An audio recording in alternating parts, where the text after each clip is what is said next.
ମଶା ଦାଉରୁ ରକ୍ଷା ପାଇବା ପାଇଁ କ'ଣ କରିବାକୁ ପଡ଼ିବ? ମଶା କାମୁଡ଼ିଲେ କ'ଣ ହୋଇଥାଏ?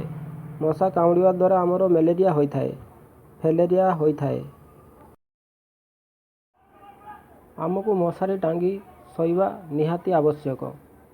ଘରେ ନିମ୍ବପତ୍ରର ଧୂଆଁ ସନ୍ଧ୍ୟାରେ ଦେଲେ ମଶା ପଳେଇ ଯାଇଥାନ୍ତି।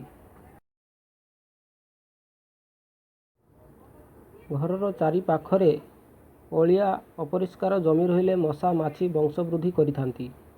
ସେଥିପାଇଁ ଘରର ଆଖପାଖରେ ପରିଷ୍କାର ରଖନ୍ତୁ। ମଶା ମାଛିଠାରୁ ଦୂରେଇ ରୁହନ୍ତୁ। ନିଜକୁ ସୁସ୍ଥ ନିରାପଦ ରଖନ୍ତୁ। ଘରର ଚାରିପଟେ କୀଟନାଶକ ଛିଞ୍ଚନ କରନ୍ତୁ। ମଶା ଦାଉରୁ ନିଜକୁ ସୁରକ୍ଷା ରଖନ୍ତୁ।